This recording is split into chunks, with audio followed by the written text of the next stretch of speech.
Salut à tous, troisième épisode et dans cette vidéo on va parler du capital requis pour investir en bourse et puis j'aimerais aussi te parler du volet plutôt psychologique de l'investisseur et des pièges qu'il vaut mieux apprendre tout de suite avant de devoir les commettre sur les marchés. Alors commençons par le capital. C'est une question importante parce que maintenant que tu as vu peut-être les deux premiers épisodes de ma série sur l'investissement en bourse, tu te demandes avec quel capital investir. Alors la question du capital revient souvent parce que les gens ont tendance à penser que pour s'enrichir en bourse, il faut pouvoir investir énormément d'argent. Laisse-moi te dire que d'abord c'est faux, mais il ne faut pas non plus aller un peu trop dans l'extrême.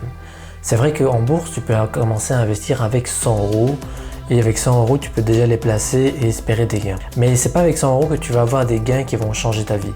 Sauf évidemment si tu vas sur des produits dérivés et que tu as une chance de millionnaire. Mais c'est pas forcément le cas pour la plupart des gens.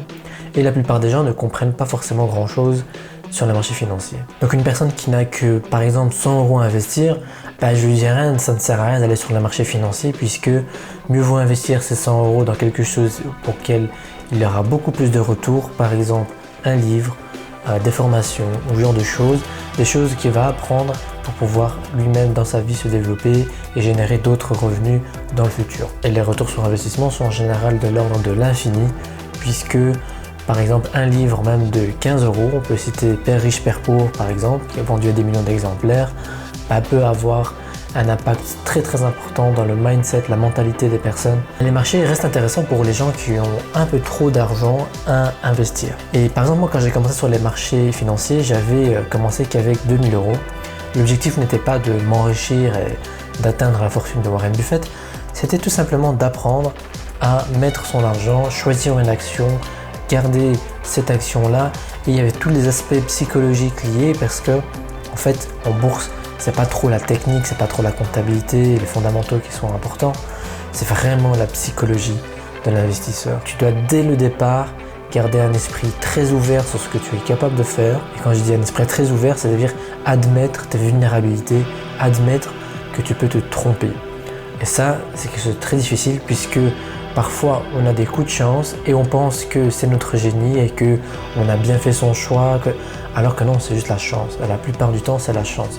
D'ailleurs, pour illustrer ça, il y avait un célèbre milliardaire américain, Chamath Palihapitiya. Ce gars nous a révélé que seulement 2% des investisseurs en venture capitalistes, donc des gens qui placent des centaines de millions, des dizaines de millions dans les entreprises, ces gens-là, seuls que 2% de ces gens-là sont capables de pouvoir reproduire les bons coups. C'est-à-dire qu'il n'y a que 2% de génie. Donc, effectivement, parfois c'est surtout le timing. Le timing, c'est super important puisqu'on peut avoir des analyses très fondées, très fortes, mais on peut avoir un timing plutôt qui peut jouer contre nous.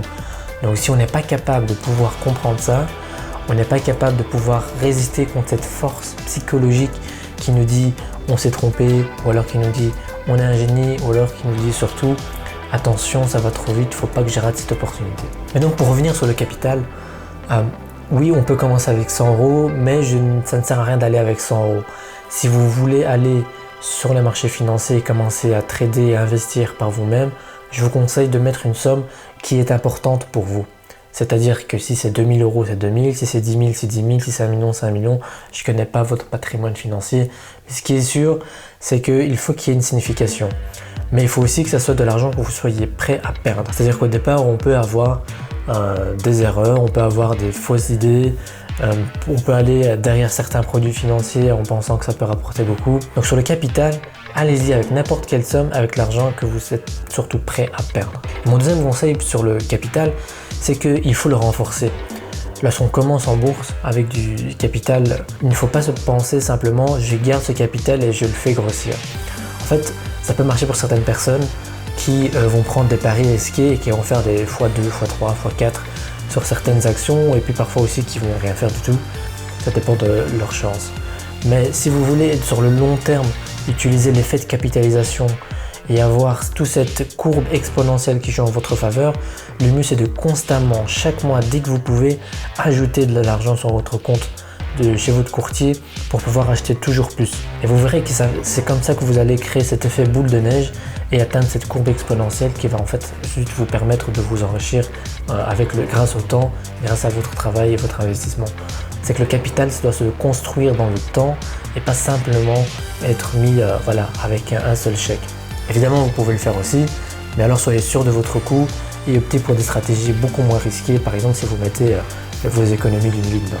Et donc la psychologie de l'investisseur, c'est super important et moi je l'ai appris durant cette pandémie, c'est-à-dire que j'ai commencé à investir sur le marché financier seulement en 2019, octobre 2019, et en réalité c'était pas top au départ, c'est-à-dire que les retours étaient plutôt faibles, puis ça prenait, ça montait, mais j'ai commencé à mettre plus d'argent que juste avant le crash de mars.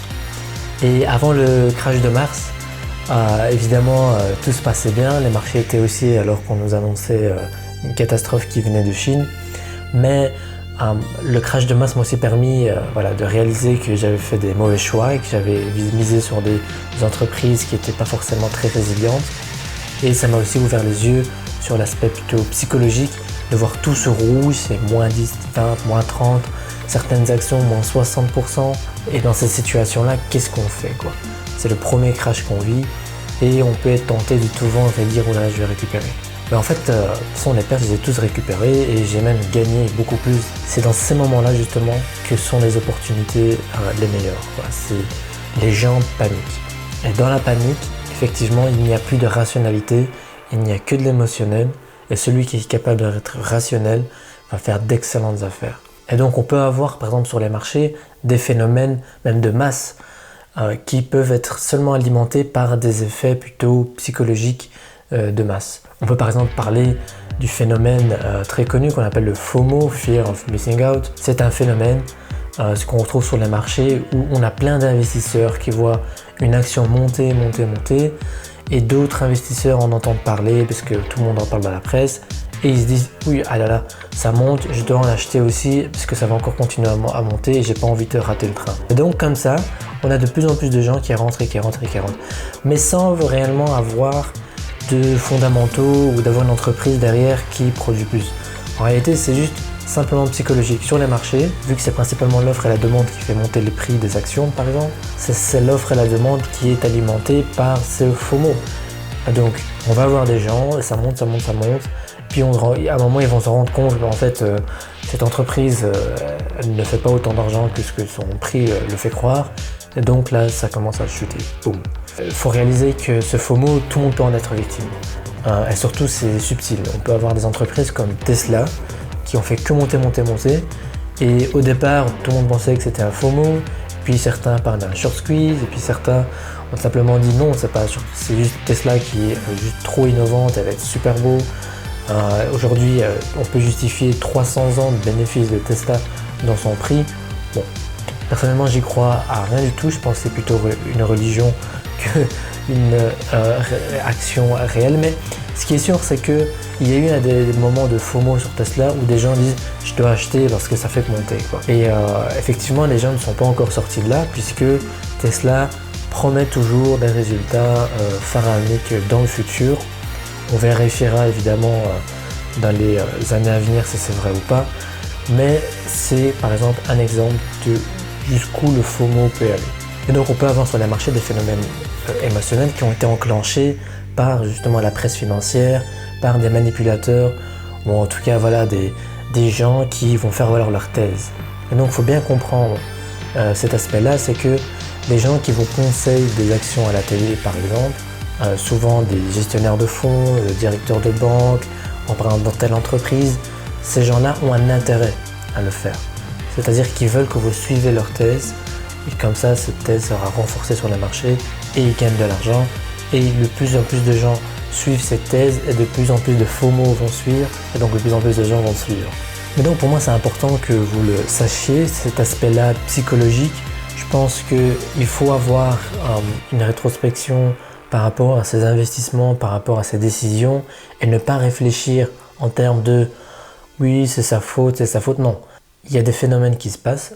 C'est totalement aléatoire, on ne sait pas vraiment ce qui se passe sur les marchés puisque voilà, personne ne sait de quoi il fait demain, mais surtout c'est votre psychologie qu'il faudra contrôler.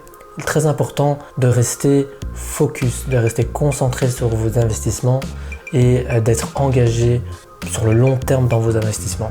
Et pour ça, il faut une force psychologique et il faut que vous la développez dès le départ dans vos investissements en bourse. Développez ça au moment où vous construisez votre capital, donc petit à petit, lorsque vous mettrez de plus en plus de capital sur les marchés financiers, vous serez de plus en plus réaliste, comprendrez de plus en plus les dynamiques qui se passent et puis vous serez aussi de plus en plus intéressé par savoir quel investissement vous voulez mettre votre argent, mais aussi avec quel risque. Donc voilà, c'était le 3e épisode de comment investir en bourse. On a traité la question du capital. Il n'y a pas de capital minimum pour investir, mais il faut construire du capital sur le long terme, donc rajouter de l'argent constamment. On a aussi parlé de l'aspect psychologique. L'aspect psychologique peut emporter sur les aspects techniques en bourse et on peut avoir des phénomènes comme le FOMO avec des gens qui suivent une thèse de manière importante. On l'a vu avec GameStop, on l'a vu avec Tesla. Et on a aussi parfois des phénomènes plus individuels. C'est soi-même, on voit du vert, on voit du rouge, on commence à paniquer. Donc c'est vraiment important de rester focalisé, concentré sur le long terme. C'est ça qui fera la clé de votre succès sur le marché financier. Et on se retrouve donc à bientôt.